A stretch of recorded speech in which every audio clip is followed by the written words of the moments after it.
അസ്സലാമു അലൈക്കും വറഹ്മത്തുള്ളാഹി വബറകാതുഹു.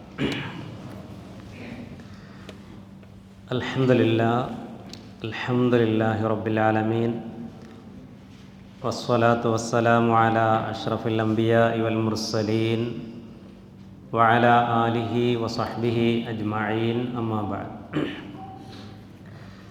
പ്രിയമുള്ള സഹോദരങ്ങളെ, സഹോദരിമാരെ, ഇവിടെ സൂചിപ്പിച്ചതുപോലെ ഇമാം നവവി റഹിമഹുള്ളയുടെ തിരഞ്ഞെടുക്കപ്പെട്ട 40 ഹദീസുകളിലെ 4-ാമത്തെ ഹദീസാണ് ഇൻഷാ അല്ലാഹ് ഇന്ന് നമ്മൾ പഠിക്കുന്നത്.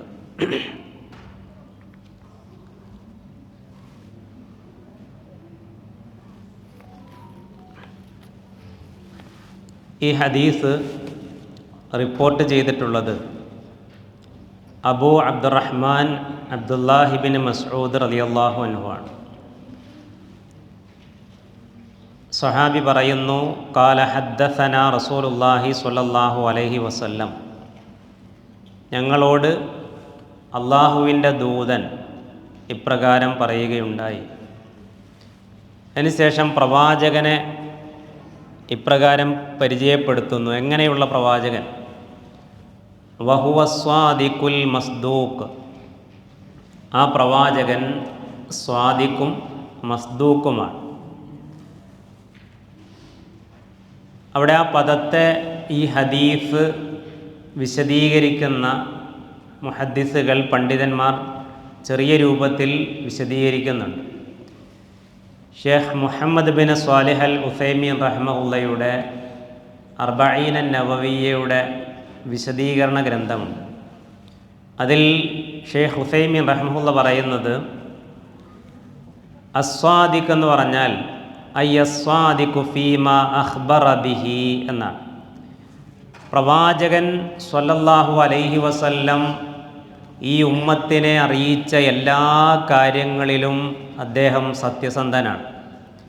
എവിടെയും പ്രവാചകൻ്റെ വായിൽ നിന്ന് അള്ളാഹുവിൻ്റെ ദീൻ നമുക്ക് പറഞ്ഞു തരുന്ന കാര്യത്തിൽ വീഴ്ചയോ മറവിയോ അബദ്ധങ്ങളോ ഒന്നും സംഭവിച്ചിട്ടില്ല.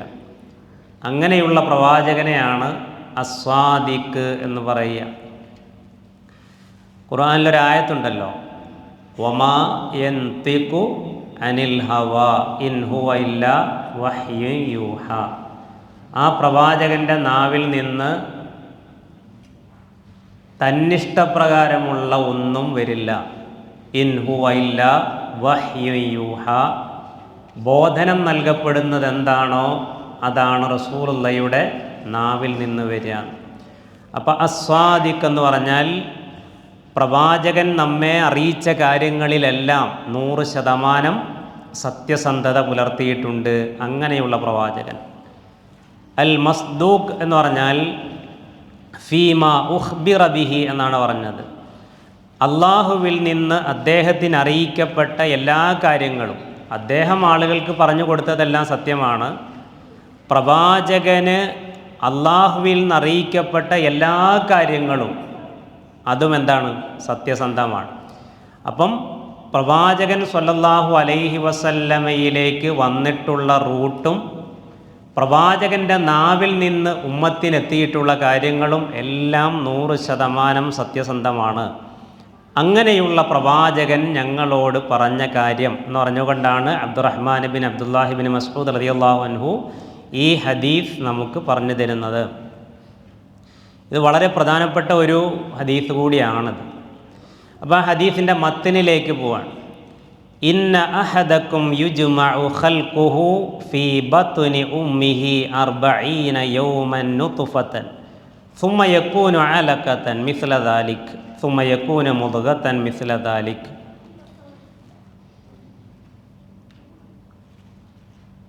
മോനെ പ്രാർത്ഥന എനിക്ക് പിന്നെ കൊടുക്കാം. അപ്പം ഇന്ന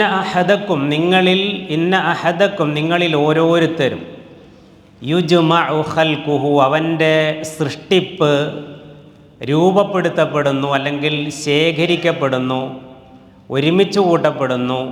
എവിടെ? ഫീ ബത്നി ഉമ്മിഹി, കിട്ടൂലേ? കുറേ തർബിയത്തിലൊക്കെ പങ്കെടുത്തല്ലേ? അർത്ഥങ്ങൾ പറഞ്ഞാൽ ഫീ ബത്നി ഉമ്മിഹി, എവിടെ? അവൻ്റെ ഉമ്മയുടെ വയറ്റിൽ, ഗർഭാശയത്തിൽ.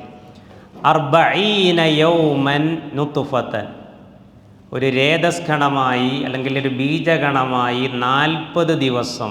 ഒന്നാമത്തെ ഘട്ടം കിസ്സുണ്ടാകും കേട്ടോ. ഒന്നാമത്തെ ഘട്ടം 40 ദിവസം നുത്ഫയായി ഉമ്മയുടെ ഗർഭാശയത്തിൽ. സുമ്മ യകൂനു അലഖതൻ മിസ്ല ദാലിക്, പിന്നെ 40 ദിവസം ഒരു രക്തക്കട്ടയായി, അലക്കയായി. അതൊക്കെ കൂടുതൽ വിശദീകരണങ്ങൾ വന്നിട്ടുള്ളൊരു പദമാണ്. സുമ്മ യകൂനു മുദ്ഗതൻ, പിന്നെ മുദ്ഗയായി, ഒരു മാംസപിണ്ഡമായി, മിസ്ല ദാലിക്, അതായത് പിന്നെയും 40 ദിവസം. അപ്പോൾ എത്രയായി? 120 അതായത് 4 മാസമായി. അപ്പം നുത്ഫ, അലക്ക, മുദ്ഗ, ഈ 3 ഘട്ടങ്ങൾ പിന്നിടുന്നത് 4 മാസം കൊണ്ടാണ്. ഓരോ ഘട്ടവും അതിൻ്റെ സമയമെടുത്ത് അതങ്ങനെ കടന്നു പോകുന്നു. അപ്പോൾ ഒരു മാതാവിൻ്റെ ഗർഭാശയത്തിൽ വെച്ച് ഒരു കുഞ്ഞ് കടന്നു പോകുന്ന അവസ്ഥകളുടെ കൃത്യമായ പ്രയോഗമാണ് ഈ ഹദീസിൽ വന്നിരിക്കുന്നത്. ഒരു പാഠശാലയിലും പോയി എഴുത്തോ വായനയോ ശാസ്ത്രമോ ചരിത്രമോ സാമൂഹിക പാഠങ്ങളോ ഒന്നും പഠിക്കാത്ത പ്രവാചകൻ്റെ നാവിൽ നിന്ന് 1400 ചില്ലാനം വർഷങ്ങൾക്ക് മുമ്പ്, അല്ലേ, ഇന്നൊരു ശാസ്ത്രത്തിനും ഖണ്ഡിക്കാനാവാത്ത വിധമുള്ള കൃത്യമായ പ്രയോഗം വഹിയിലൂടെ പ്രവാചകൻ എത്തുകയാണ്. നമ്മെ സംബന്ധിച്ചിടത്തോളം അന്നും ഇന്നും എന്നും അതിൽ സംശയമില്ല. പ്രവാചകൻ പറഞ്ഞ എന്തെങ്കിലും ഒരു ഹദീസ് ശാസ്ത്രത്തിൻ്റെ അടിസ്ഥാനത്തിൽ നമുക്ക് തെളിയിച്ചിട്ട് വിശ്വസിക്കേണ്ട ആവശ്യവുമില്ല. അപ്പോൾ ഒരു മാതാവിൻ്റെ ഗർഭാശയത്തിൽ കുഞ്ഞ് രൂപം കൊള്ളുന്നത്, അതിൻ്റെ വലിപ്പം, അതിൻ്റെ അവസ്ഥ, ഇതെല്ലാം സംയോജിപ്പിക്കപ്പെട്ടുകൊണ്ടുള്ള പ്രയോഗമാണ് ആ ഹദീസിൽ വന്നിരിക്കുന്നത് എന്നർത്ഥം. ഈ പ്രയോഗങ്ങൾ ശാസ്ത്രത്തെ, അതിനെ പഠിക്കുന്നവരെ വല്ലാതെ അത്ഭുതപ്പെടുത്തിക്കൊണ്ടിരിക്കുന്നുണ്ട്. അപ്പോൾ ഇതെല്ലാം അള്ളാഹുവിൽ നിന്നുള്ളതാണ് എന്നതിൻ്റെ വ്യക്തമായ ദൃഷ്ടാന്തമാണ് പ്രവാചകൻ്റെ ഈ പ്രയോഗങ്ങളൊക്കെ. ഇവിടെ അലക്ക എന്ന് പറഞ്ഞാൽ നമുക്കറിയാം, പ്രത്യേകിച്ച് ബുക്കുകളിലൊക്കെ, നമ്മുടെ നാട്ടിൽ നിന്നൊക്കെ ഇറങ്ങിയിട്ടുള്ള ബുക്കുകളിലൊക്കെ ഇത് കൃത്യമായി ചിത്രങ്ങൾ സഹിതം എത്ര കൃത്യമാണ് ഖുർആൻ നടത്തിയ പ്രയോഗം എന്ന് വിശദീകരിച്ചിട്ടുണ്ട്. അപ്പോൾ ഒരു വെള്ളത്തിൽ രക്തക്കട്ട കണക്കെ, അല്ലെ, ഒരു അട്ടയെ പോലെ അള്ളിപ്പിടിച്ച് കിടക്കുന്ന ആ അവസ്ഥയെയാണ് അലക്ക എന്ന പ്രയോഗം പ്രതിനിധീകരിക്കുന്നത്. പിന്നെ മുദ്ഗ എന്ന് പറഞ്ഞാൽ നമ്മളൊരു മാംസക്കഷ്ണം എന്ന് പറയുമെങ്കിലും ഒരു ചവച്ച മാംസം, അതിൽ അടയാളങ്ങൾ പിടിച്ചിട്ടുണ്ട്. ആ രൂപത്തിലാണ് മാതാവിൻ്റെ ഗർഭാശയത്തിലൂടെ അടുത്ത ഘട്ടം ഒരു കുഞ്ഞിൻ്റേത് കടന്നു പോകുന്നത്. പരലോകത്തെ നിഷേധിക്കുന്ന ഒരു വലിയ സമൂഹമായിരുന്നു പ്രവാചകൻ്റെ പ്രബോധിത സമൂഹമായി മക്കയിലുണ്ടായിരുന്നത്. ആ മക്കക്കാരോട്, ആ നിഷേധികളോട്, മുശ്രിക്കുകളോട് അല്ലാഹു സുബ്ഹാനഹു വ തആല വിശുദ്ധ ഖുർആനിലെ 22-ാം അധ്യായം സൂറത്തുൽ ഹജ്ജിലെ 5-ാമത്തെ ആയത്തിലൂടെ അവരെ ഓർമ്മപ്പെടുത്തുകയാണ്. നിങ്ങൾക്ക് മരണശേഷം ഒരു ലോകമുണ്ട്, ജീവിതമുണ്ട് എന്ന് പറയുന്നത് വിശ്വസിക്കാൻ പറ്റുന്നില്ലേ, ഉൾക്കൊള്ളാൻ കഴിയുന്നില്ലേ എന്ന് ചോദിച്ചുകൊണ്ട്, മനുഷ്യരെ എന്ന് വിളിച്ചുകൊണ്ട് അല്ലാഹു പറയുന്നു, യാ അയ്യുഹന്നാസ് ഇൻ കുൻതും ഫീ റൈബിൻ മിനൽ ബഅസി ഫഇന്നാ ഖലഖനാകും മിൻ തുറാബ് ثم من نطفة ثم من علقة ثم من مضغة مخلقة وغير مخلقة لنبين لكم എന്ന് തുടങ്ങുന്ന ആയത്ത് അങ്ങനെ പോകുന്നുണ്ട്. അപ്പോൾ അവിടെ അല്ലാഹു പറയുക, മനുഷ്യരെ, നിങ്ങൾക്ക് സംശയമുണ്ട് എങ്കിൽ എന്തിൻ്റെ കാര്യത്തിൽ? മിനൽ ബഅസ്, ഒരാൾ മരിച്ചിട്ട് അവിടുന്ന് വീണ്ടും ഉയർത്തെഴുന്നേൽപ്പിക്കപ്പെടുമെന്നും ഇതുപോലെ നിങ്ങൾ ഒരുമിച്ച് കൂട്ടപ്പെടുമെന്നും നിങ്ങൾക്ക് സംശയമുണ്ട് എങ്കിൽ നിങ്ങൾ അറിയണം, ഫഇന്നാ ഖലഖനാകും മിൻ തുറാബ്, നിങ്ങളുടെ ആദ്യത്തെ പിതാവിനെ, ആദിമ മനുഷ്യനെ നാം സൃഷ്ടിച്ചെന്തെന്നാണ്? തുറാബിൽ നിന്നാണ്, മണ്ണിൽ നിന്നാണ്. അടുത്ത സൃഷ്ടിപ്പ് സുമ്മ മിൻ നുത്ഫ, നുത്ഫയിൽ നിന്നാണ്. സുമ്മ മിൻ അലക, പിന്നെ അലക്കയിൽ നിന്നാണ്. സുമ്മ മിൻ മുദഗത്തിൻ മുഖല്ലക്കത്തിൻ വഗൈരി മുഖല്ലക്ക, രൂപം നൽകപ്പെട്ടതോ അല്ലാത്തതോ ആയ മാംസപിണ്ഡത്തിൽ നിന്ന് എന്ന് പറഞ്ഞു. പിന്നെ മനുഷ്യൻ പ്രായപൂർത്തിയെത്തുന്നത്, പിന്നെ അവൻ്റെ അവസാന ഘട്ടത്തിലേക്ക് എത്തുന്നത്, അവൻ മരിക്കുന്നത് ഒക്കെ അള്ളാഹു ആയത്തിലൂടെ തുടർന്നിങ്ങനെ പറയുകയാണ്. അപ്പോൾ ഈ 3 ഘട്ടങ്ങൾ ഒരു മാതാവിൻ്റെ ഗർഭാശയത്തിൽ 120 ദിവസം കൊണ്ട് പിന്നിടുന്നു. അത് കഴിഞ്ഞാൽ റസൂലുള്ള പറയുക, സുമ്മ യുർസലു ഇലൈഹിൽ മലക്ക്, ഒരു മലക്കിനെ അവൻ്റെ അടുത്തേക്ക് അള്ളാഹു അയക്കുന്നു. അതേതു മലക്കാണ് നമുക്കറിയില്ല. പല മലക്കിനെ ഏൽപ്പിച്ചിട്ടുള്ള പേരുകൾ ഹദീസുകളിൽ വന്നിട്ടുണ്ട്. എല്ലാവരിലേക്കും ഒരു മലക്കിനെ തന്നെയാണോ അയക്കുന്നത്? അല്ല, അതൊന്നും വ്യക്തമാക്കപ്പെട്ടിട്ടില്ല. ഒരു മലക്കിനെ ആ മാതാവിൻ്റെ ഗർഭാശയത്തിൽ അല്ലെങ്കിൽ അവിടെയുള്ള കാര്യങ്ങൾ ഏൽപ്പിച്ചുകൊണ്ട് അള്ളാഹ് അയക്കുകയാണ്. ഫയൻഫുഹു ഫീഹി റൂഹ്, എന്നിട്ടോ ഈ ഘട്ടം കഴിഞ്ഞാൽ മാതാവിൻ്റെ ഗർഭാശയത്തിലുള്ള ഈ കുഞ്ഞിലേക്ക് ഈ മലക്ക് ആത്മാവിനെ ഊതുന്നു. ഒരു കുഞ്ഞിൽ ആത്മാവിനെ മലക്ക് വന്ന് ഊതുന്നത് എങ്ങനെയാണ്? അതേപോലെ തന്നെ മറിയം ബീവിയിൽ ആത്മാവിനെ ഊതി എന്ന് പറയുന്നുണ്ട് അല്ലേ?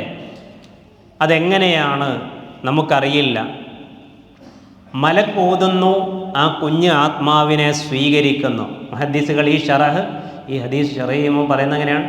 മലക്ക് ഊതുന്നു, ആ കുഞ്ഞ് ആത്മാവിനെ സ്വീകരിക്കുന്നു. ഇതെങ്ങനെയാണ്? ശരീരത്തിൽ എങ്ങനെ പ്രവേശിക്കുന്നു?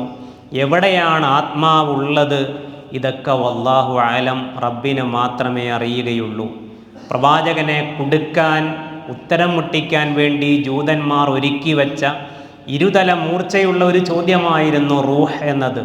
ഈ ഹദീസ് വിശദീകരിക്കുമ്പോൾ ഷെയ്ഖ് സ്വാലിഹ് ഇബ്നു ഉസൈമീൻ റഹ്മഹുല്ല ഈ ആയത്ത് കൊണ്ടുവരുന്നുണ്ട്. വിശുദ്ധ ഖുർആനിലെ 17-ാം അധ്യായം സൂറത്തുൽ ഇസ്രായിലെ 85-ാം വചനം. എന്തായത്ത്? വയസ്അലൂനക അനിർ റൂഹി ഖുലിർ റൂഹു മിൻ അംരി റബ്ബി വയസ്അലൂനക അനിർ റൂഹ്, അവർ റൂഹിനെ പറ്റി, ആത്മാവിനെ പറ്റി നിന്നോട് ചോദിക്കുന്നു.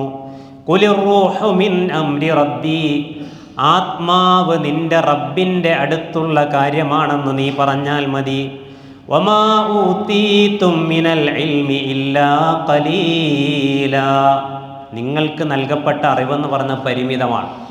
ഒരു പരിധി, ഒരു അതിരല്ല വെച്ചിട്ടുണ്ട്. അതിനപ്പുറമുള്ള അറിവ് നിങ്ങൾക്കില്ല. വളരെ കുറഞ്ഞ അറിവേ നൽകിയിട്ടുള്ളൂ. അതുകൊണ്ട് ആത്മാവിനെ പറ്റി കൂടുതൽ നിങ്ങൾ അറിയേണ്ടതില്ല. അത് അള്ളാഹുവിൻ്റെ അടുത്തുള്ള അറിവാണ് എന്ന് അള്ളാഹു സുബ്ഹാനഹു വ തആല റസൂലുള്ളാഹി സ്വല്ലല്ലാഹു അലൈഹി വസല്ലമയോട് പറയാൻ വേണ്ടി ആവശ്യപ്പെടുക. ഇനി ഇത് കഴിഞ്ഞാൽ ഈ മലക്ക് വന്നു ആത്മാവിനെ ഊതിക്കഴിഞ്ഞാൽ പിന്നെന്താണ് റസൂലുള്ള പറഞ്ഞത്? വയ്യുഉമറു ബി അർബഇ കലിമാത്തിൻ, 4 കലിമകൾ അവിടെ രേഖപ്പെടുത്താൻ പറയണം. 4 കാര്യങ്ങൾ ആ കുഞ്ഞിൻ്റെ വിഷയത്തിൽ രേഖപ്പെടുത്താൻ വേണ്ടി കൽപ്പിക്കപ്പെടുന്നു. കൽപ്പിക്കുന്നത് അള്ളയാണ്. എന്താണ് 4 കാര്യം? ബിക്കത്ത് ബി റിസ്കിഹി, അവൻ്റെ റിസ്ക്കിനെ പറ്റിയാണ് ഒന്ന്. വ അജലിഹി, അവൻ്റെ ടൈം, ലാസ്റ്റ് ടൈം എപ്പോഴാണ് എന്നതാണ് രണ്ടാമത് രേഖപ്പെടുത്തുന്നത്. വ അമലിഹി, അവൻ അള്ളാഹു കൊടുത്ത ജീവിതത്തിൽ അവൻ എന്തെല്ലാം കർമ്മങ്ങൾ ചെയ്യുമെന്നതാണ് മൂന്നാമത് രേഖപ്പെടുത്തുന്നത്. വ ഷഖിയുൻ വ സഈദുൻ, അവൻ ദൗർഭാഗ്യവാനാണോ അവൻ സൗഭാഗ്യവാനാണോ എന്നതാണ് നാലാമത് രേഖ. ഈ 4 കാര്യങ്ങൾ രേഖപ്പെടുത്തപ്പെടുന്നതാണ് ഒരു കുഞ്ഞിൻ്റെ വിഷയത്തിൽ. ഇവിടെ മുഹമ്മദ് ബിൻ സ്വാലിഹ് അൽ ഉസൈമീൻ റഹ്മഹുല്ല റിസ്ക്കിനെ വിശദീകരിക്കുന്നിടത്ത് കാണാം. റിസ്ക്കിനെ പറ്റി പറയുന്നുണ്ട്. എന്താ പറഞ്ഞത്? റിസ്ക്കിനെ 2 രൂപത്തിൽ തിരിക്കുന്നുണ്ടെന്നാണ്. ഒന്ന് റിസ്ഖുല്ലദി യഖൂമു ബിഹിൽ ബദൻ, നമ്മളൊക്കെ ഇവിടെ ഇരിക്കുന്ന നമ്മൾ ഈ ശരീരം ഉണ്ടല്ലോ, നമ്മൾ ഉച്ചയ്ക്ക് കഴിച്ചു, രാവിലെ കഴിച്ചു, നമ്മുടെ ശരീരം നിലനിൽക്കാനുള്ള റിസ്ക്, അതാണ് ഒരു റിസ്ക് എന്ന് പറയുന്നത്.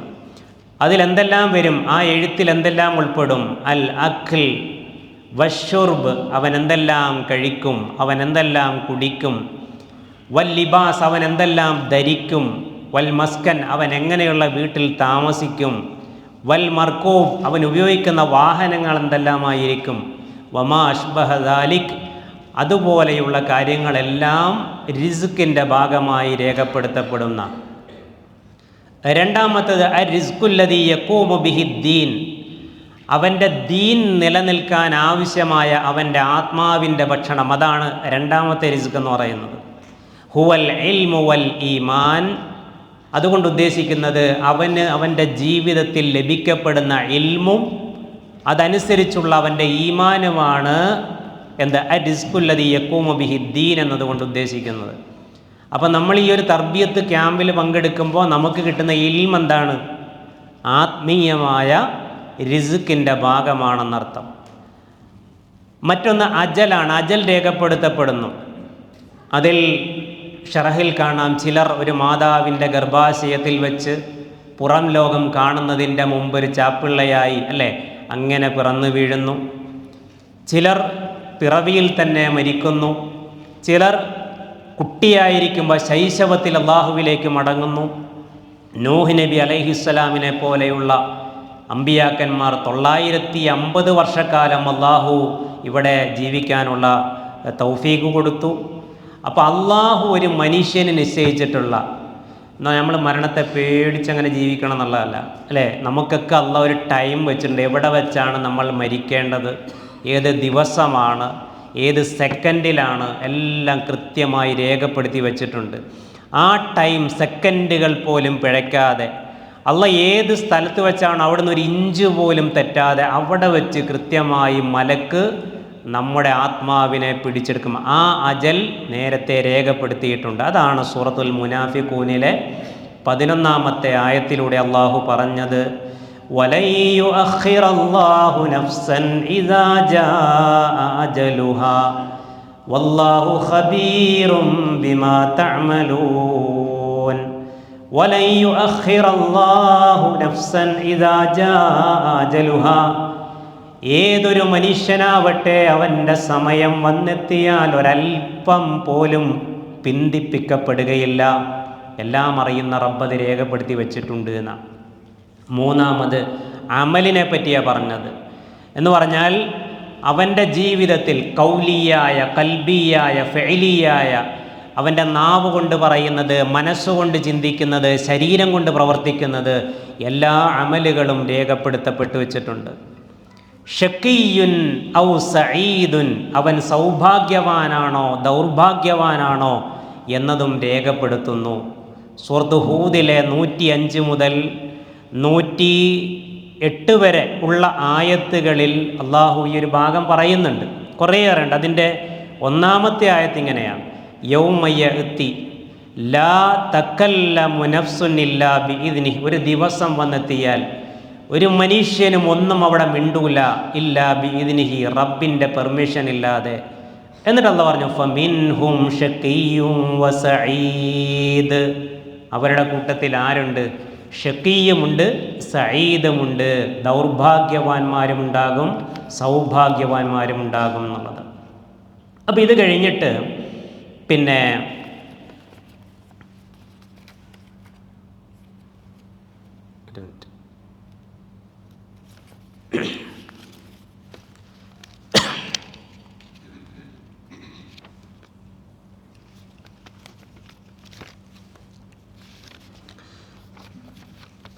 ഇത് കഴിഞ്ഞിട്ട്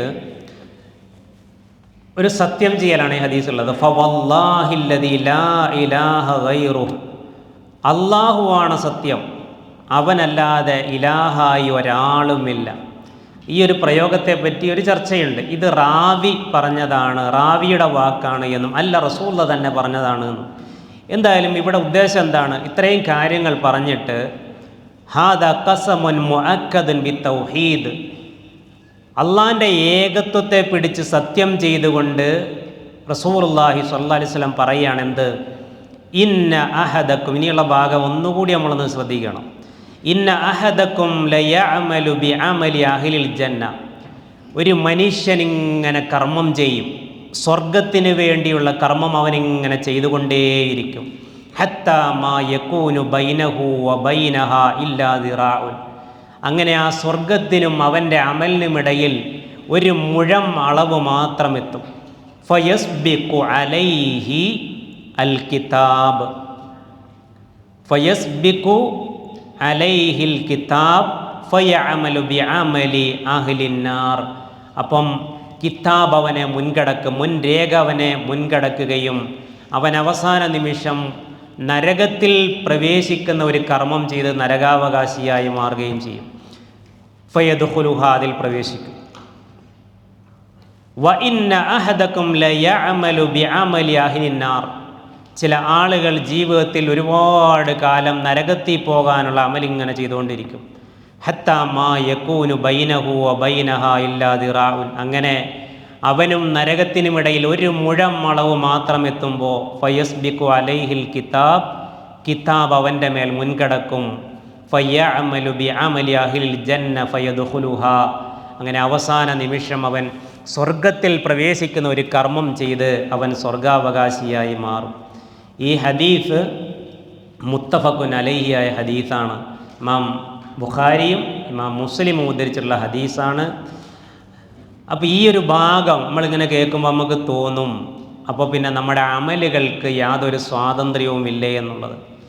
ഈ ഭാഗത്തെ വിശദീകരിച്ചുകൊണ്ട് ഇമാം നവവി റഹ്മഹുല്ല പറയുന്നത് ഇങ്ങനെയാണ്. അതായത് വൽ മുറാദു ഖിതഅത്തും മിനസ് സമാനി മിൻ ആഖിരി ഉംരിഹി വലൈസൽ മുറാദു ഹഖീഖത്തു ദിറാ. ഈ ഹദീസിൽ പറഞ്ഞ ഒരു മുഴം എത്തുമ്പോഴേക്കും അവനെ കിതാബ് മുൻകടക്കുമെന്ന് പറഞ്ഞത് നമ്മൾ ഈ കണക്കാക്കുന്ന ദിറാ അല്ല അവിടെ ഉദ്ദേശിക്കുന്നത്. മറിച്ച് വതഹ്ദീദുഹു മിനസ് സമനി, അതായത് ഒരു സമയത്തെ, ഒരു കാലഘട്ടത്തെ അവിടെ കണക്കാക്കാൻ പ്രയോഗിച്ച ഒരു പദമാണത്. ഫഇന്നൽ കാഫിറ ഇദാ ഖാല ലാ ഇലാഹ ഇല്ലല്ലാഹ് മുഹമ്മദുർ റസൂലുള്ളാഹ് ദഖലൽ ജന്ന. ഒരു മനുഷ്യൻ, ഒരു കാഫിറായ മനുഷ്യൻ കുഫറിൽ ജീവിച്ചിട്ട് അവൻ്റെ അവസാന നിമിഷം അവൻ ലാ ഇലാഹ ഇല്ലല്ലാഹ് പറഞ്ഞ് മരിച്ചാൽ അവനോടാ സ്വർഗത്തിലാണ്. പിന്നെയോ വൽ മുസ്ലിമു ഇദാ തകല്ലമ ഫി ആഖിരി ഉംരിഹി ബികലിമത്തിൽ കുഫ്രി ദഖലന്നാർ. ഒരു മനുഷ്യൻ നല്ലൊരു മുസ്ലിമായി ജീവിച്ചിട്ട് അവൻ്റെ അവസാന നിമിഷം അവൻ കുഫറിൻ്റെ ഒരു വാക്ക് പറഞ്ഞ് മരിച്ചാൽ അവൻ എവിടെയാ? നരകത്തിലാണ്. അപ്പോൾ റസൂലുള്ളാഹി സ്വല്ലല്ലാഹു അലൈഹി വസല്ലം പഠിപ്പിച്ച ഈ ഭാഗം, പറഞ്ഞ ഈ ഭാഗം അവിടെ പണ്ഡിതന്മാർ മുഹദ്ദിസുകൾ പറയുന്നത് നമ്മുടെ പര്യവസാനത്തെ ഏറ്റവും നന്നാക്കാൻ നമ്മൾ ശ്രമിക്കണം എന്ന് നമ്മളെ ഓർമ്മപ്പെടുത്തുന്ന ഒരു ഹദീസാണിത് എന്നുള്ളതാണ്. നമ്മളെല്ലാം കേട്ട ഒരു സംഭവമില്ലേ? ഒരു മനുഷ്യൻ, ഞാൻ ഖുതുബയിൽ സൂചിപ്പിച്ചിരുന്നു, ഒരു മനുഷ്യൻ ഒരു യുദ്ധത്തിൽ ശക്തമായി പോരാടിക്കൊണ്ടിരിക്കുമ്പോൾ അത് കണ്ട സ്വഹാബികൾ പറയാണ്, ഇന്ന് ഇത്രയേറെ വീരതയിലും ശൂരതയിലും പോരാടുന്ന ഒരാളെ നമ്മൾ കണ്ടിട്ടില്ലല്ലോ നമ്മുടെ സൈന്യത്തിൽ. ഏറ്റവും വലിയ പ്രതിഫലം ഇന്ന് നമ്മുടെ കൂട്ടത്തിൽ നേടിയെടുക്കുന്നത് ഈ മനുഷ്യനായിരിക്കുമെന്ന് പറഞ്ഞപ്പോൾ നബി സല്ലല്ലാഹു അലൈഹി വസല്ലം പറഞ്ഞല്ലോ, ഹുവ മിൻ അഹ്ലിന്നാർ, ഈ മനുഷ്യൻ നരകത്തിൻ്റെ ആളാണെന്ന് പറഞ്ഞു. ഇത് കേട്ടപ്പോൾ സ്വഹാബത്തിനൊക്കെ വലിയ അത്ഭുതമായി. അപ്പോൾ കൂട്ടത്തിൽ ഈ മനുഷ്യൻ്റെ ഒരു കൂട്ടുകാരൻ എന്ത് ചെയ്തു? ഇയാളെ നിരീക്ഷിക്കാൻ തീരുമാനിച്ചു. ഇയാൾ ശക്തമായി പോരാടി അവസാനം ഇയാൾക്ക് നല്ല ഒരു മുറിവ് പറ്റി. ഇയാൾ ഒറ്റപ്പെട്ട് ഒഴിഞ്ഞിങ്ങനെ പോവാൻ. ഇയാളുടെ പുറകെ അയാൾ അറിയാതെ ഈ മനുഷ്യൻ പിന്നാലെ കൂടിയിട്ട് നോക്കാൻ. ഇയാൾ നടക്കുന്നു, പുറകെ ഇദ്ദേഹം പോകുന്നു. അവസാനം മണലിൽ വാള് കുത്തി നിർത്തിയിട്ട് ഈ മനുഷ്യൻ എന്ത് ചെയ്തു? ഫസ്തഅജലൽ മൗത്ത്, മരണത്തിന് വേണ്ടി ആ മനുഷ്യൻ ധൃതി കൂട്ടി തൻ്റെ നെഞ്ച് വാൾത്തലപ്പയിലേക്ക് താഴ്ത്തി ഇറക്കിക്കൊണ്ട് അദ്ദേഹം ആത്മഹത്യ ചെയ്തു. ഈ മനുഷ്യനെ ഏറ്റവും ഘോരമായി പോരാടുന്ന ആളായിട്ട് ആളുകൾ കണ്ടിട്ടുള്ളൂ. പക്ഷേ ഇയാളുടെ ഈ അവസ്ഥ കണ്ടിട്ട് ഈ സ്വഹാബി എന്ത് ചെയ്യാണ്? ഓടിച്ചെന്നിട്ട് പറയാണ്, അള്ളാൻ്റെ റസൂലെ, ഞാനിത് അങ്ങ് അള്ളാൻ്റെ പ്രവാചകൻ തന്നെയാണെന്ന് ഞാനിതാ സാക്ഷ്യം വഹിക്കുന്നു. എന്താ കാര്യം എന്ന് ചോദിച്ചാൽ പറഞ്ഞു, ഈ മനുഷ്യൻ്റെ അവസ്ഥ അങ്ങ് പറഞ്ഞതുപോലെ സംഭവിച്ചു എന്ന് പറഞ്ഞു. അപ്പോൾ നബി സ്വല്ലല്ലാഹു അലൈഹി വസല്ലം പറയാണ്, ചില ആളുകൾ നരകത്തിൻ്റെ പണി ചെയ്യുന്ന നിങ്ങൾക്ക് തോന്നും, പക്ഷേ അയാൾ സ്വർഗത്തിലായിരിക്കും. ചില ആളുകൾക്കിടയിൽ നരകത്തിൻ്റെ പണി ചെയ്യുന്നത് തോന്നും, പക്ഷേ അയാൾ ഒരുപക്ഷെ ആത്മാർത്ഥമായി ഖേദിക്കുന്നുണ്ടാവും, തൗബ ചെയ്യുന്നുണ്ടാവും, അയാൾ സ്വർഗത്തിലായിരിക്കും എന്ന് നബി സ്വല്ലല്ലാഹു അലൈഹി വസല്ലം പറഞ്ഞു. ഇത് കണ്ടോ ഈ മനുഷ്യൻ്റെ അവസ്ഥ ഉണ്ടോ? ഇതേപോലെ ഉസൈരിം എന്ന് പറയുന്ന സഹാബി ഉസൈരിം റളിയല്ലാഹു അൻഹു, അദ്ദേഹത്തെ പറ്റി റസൂലുള്ളാഹി സ്വല്ലല്ലാഹു അലൈഹി വസല്ലം പറഞ്ഞെന്താണെന്നറിയോ?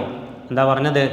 ഒരു വഖ്ത് പോലും നമസ്കരിക്കാതെ സ്വർഗത്തിൽ പോയൊരു മനുഷ്യനെ നിങ്ങൾക്കറിയോ എന്ന് ചോദിച്ചപ്പം അള്ളാൻ്റെ റസൂലെ ഞങ്ങൾക്കറിയില്ല എന്നാണ്.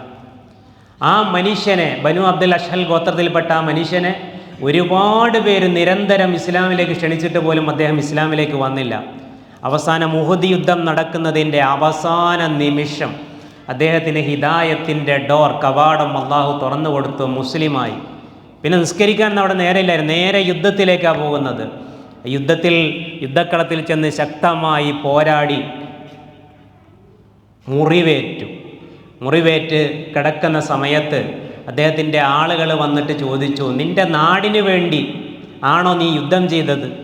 ആ നാടിൻ്റെ പേരോർത്തിട്ടാണോ അല്ലെങ്കിൽ അതിനു വേണ്ടിയാണോ, അതിൽ അഭിമാനം കൊണ്ടാണോ നീ പോരാടിയെന്ന് ചോദിച്ചപ്പോൾ പറഞ്ഞു, അല്ല, അള്ളാഹ്ക്കും റസൂലിനും വേണ്ടിയാണ് ഞാൻ പോരാടിയത്. എൻ്റെ നാവ് കൊണ്ട് ഞാൻ കെലിമ ഉച്ചരിച്ചിട്ടുണ്ട്, ഞാൻ മുസ്ലിമായിട്ടാണ് ഞാൻ പോരാട്ടത്തിനിറങ്ങിയതെന്ന് പറഞ്ഞു. ആ മനുഷ്യൻ തൻ്റെ ജീവിതകാലം മുഴുവൻ കാഫിറായി ജീവിച്ച് അവസാന വേളയിൽ റസൂലുള്ള പറഞ്ഞെന്താണെന്നറിയോ? അമില കലീലൻ വ ഉജ്റ കസീറൻ, ഒരൽപ്പം മാത്രം അമൽ ചെയ്തിട്ട് വലിയ പ്രതിഫലം നേടി മടങ്ങിയ സ്വഹാബിയാണ് ഉസൈർ റളിയല്ലാഹു അൻഹു എന്നുള്ളതാണ്. നോക്കിക്കേ, ആ മനുഷ്യനെ പറ്റി ആളുകൾ കണ്ടതെന്തായിരുന്നു? ജീവിതകാലം മുഴുവൻ കുഫറിൽ ജീവിച്ച് അവസാന നിമിഷം സ്വർഗത്തിൻ്റെ ആളായി മടങ്ങാൻ കഴിഞ്ഞു. അപ്പോൾ ആ പര്യവസാനം എന്ന് പറയുന്നത് വളരെ പ്രധാനമാണ്. കാലത്തിനതീതനായ റബ്ബിൻ്റെ കുദറത്തത്ര വലുതാണ് എന്ന് നമ്മളെ ഓർമ്മിപ്പിക്കുന്ന പ്രവാചക വചനമാണിത്. കാരണം നമുക്കാണ് ഇന്നലെ, ഇന്ന്, നാളെ എന്നുള്ളത്. കാലത്തിനതീതനാണല്ല. അള്ളാഹ്ക്കെല്ലാം എന്താണ്? വർത്തമാനകാല രൂപത്തിലാണുള്ളത്. അവൻ അലീമും ഖബീറുമാണ് എന്നതിൻ്റെ തെളിവാണ് ഈ പ്രവാചക വചനം. ഇവിടെ നമ്മൾ മനസ്സിലാക്കേണ്ടത് വിധിവിശ്വാസം, ഖദറിലുള്ള വിശ്വാസം എന്നുള്ളത് നമ്മുടെ പ്രവർത്തന സ്വാതന്ത്ര്യങ്ങൾക്ക് തടസ്സമാകുന്നില്ല. വിശുദ്ധ ഖുർആനിലെ ഒരുപാട് ആയത്തുകൾ അതിന് തെളിവാണ് എന്നുകൂടി നമ്മൾ മനസ്സിലാക്കുക.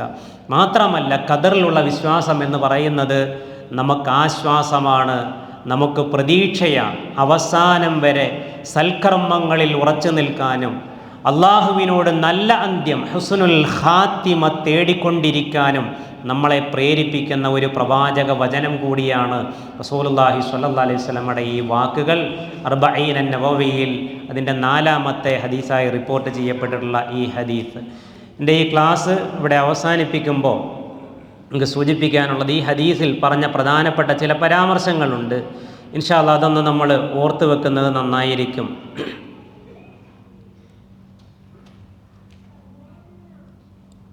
ഒന്ന്, മനുഷ്യ സൃഷ്ടിപ്പിലെ അത്ഭുതം. ഒരു മാതാവിൻ്റെ ഗർഭാശയത്തിൽ നടക്കുന്ന വ്യത്യസ്തമായ ഘട്ടങ്ങൾ പ്രവാചകൻ്റെ നാവിലൂടെ വന്നു. 120 ദിവസത്തിന് ശേഷം ആത്മാവ് ഊതപ്പെടുന്നത്. അപ്പോൾ അതിനുശേഷം ഒരു കുഞ്ഞ് മരിച്ചു കഴിഞ്ഞാൽ ആ കുഞ്ഞിന് വേണ്ടി ഹദീസ് പറയുന്നത്, അതിൻ്റെ മസല പറയുന്നത്, പിന്നെ ആ കുഞ്ഞിന് വേണ്ടി കുഞ്ഞിനെ കുളിപ്പിക്കണം, അതേപോലെ തന്നെ മയ്യത്ത് നിസ്കരിക്കണം, അല്ലേ, കബറടക്കണം, അങ്ങനെയുള്ള കാര്യങ്ങളൊക്കെ ചെയ്യണം. കാരണം അത് പൂർണ്ണതയിലെത്തിയിട്ടുണ്ട് എന്നുള്ളതാണ്. 4 കാര്യങ്ങൾ രേഖപ്പെടുത്തുന്നതിനെ പറ്റി പറഞ്ഞു. അതിൽ റിസ്ക് കൊണ്ട് ഉദ്ദേശിക്കുന്നത്, അമൽ കൊണ്ട് ഉദ്ദേശിക്കുന്നത്, മറ്റ് കാര്യങ്ങളൊക്കെ നമ്മൾ സൂചിപ്പിച്ചു. അതുപോലെ തന്നെ ഖദറിലുള്ള വിശ്വാസവും അള്ളാഹുവിൻ്റെ കുദറത്തും, അവസാന നിമിഷം നമ്മുടെ ജീവിതം എത്രമാത്രം പ്രധാനമാണെന്നുള്ളത്, നല്ല പര്യവസാനത്തിന് വേണ്ടിയുള്ള പ്രാർത്ഥനയുടെ മഹത്വവും പ്രാധാന്യവും, ഇതെല്ലാം ഈ ഹദീസിൽ നിന്ന് വരുന്നുണ്ട്. മഹാനായ സുഫിയാനു സൗരി റഹിമഹുല്ലാ അദ്ദേഹം കരയാറുണ്ടായിരുന്നു. അപ്പം കുടുംബക്കാർ ചോദിച്ചു, സുഫിയാൻ, നീ കരയുന്നത് നിൻ്റെ പാപങ്ങളെ ഓർത്തിട്ടാണോ എന്ന് ചോദിച്ചു. അപ്പം പറഞ്ഞു, എൻ്റെ പാപങ്ങളെ ഓർത്തല്ല ഞാൻ കരയുന്നത്, അതെനിക്ക് നിസ്സാരമാണ്. ഞാൻ കരയുന്നത് കാരണം ഞാൻ പാപം ചെയ്താൽ എനിക്ക് ഖേദിച്ചു മടങ്ങാനുള്ള അവസരം അള്ളാഹു തന്നേക്കും, അല്ലേ, ഒരു അസ്തഗ്ഫിറുല്ലാഹ് പറയാൻ എനിക്ക് സമയം തന്നേക്കും. പക്ഷേ എൻ്റെ അവസാന നിമിഷം സൂഉൽ ഖാത്തിമയായി പോകുമോ എന്ന് പേടിച്ചിട്ടാണ് ഞാൻ കരയുന്നത് എന്ന് മഹാനായ സുഫിയാനു സൗരി റഹ്മഹുല്ലാ പറയുന്നതായി കാണാൻ സാധിക്കും. അതുകൊണ്ട് പ്രിയമുള്ളവരെ, ഈ ഹദീസിൽ പറഞ്ഞ കാര്യങ്ങൾ കൃത്യമായി ഉൾക്കൊള്ളുകയും അതിൻ്റെ മഹത്വം മനസ്സിലാക്കുകയും അതനുസരിച്ച് അമൽ ചെയ്യുവാൻ നമ്മൾ ഓരോരുത്തരും പരിശ്രമിക്കുകയും ചെയ്യുക. അല്ലാഹു സുബ്ഹാനഹു വ തആല യഥാർത്ഥ വിജയികളിൽ നമ്മയെല്ലാം ഉൾപ്പെടുത്തി അനുഗ്രഹിക്കുമാറാവട്ടെ. വസല്ലല്ലാഹു അലാ നബീന മുഹമ്മദ് വഅലാ ആലിഹി വസഹ്ബിഹി വസല്ലം. വആഖിറു ദഅ്വാനാ അൽഹംദുലില്ലാഹി റബ്ബിൽ ആലമീൻ. അസ്സലാമു അലൈക്കും വറഹ്മത്തുള്ളാഹി വബറകാതുഹു.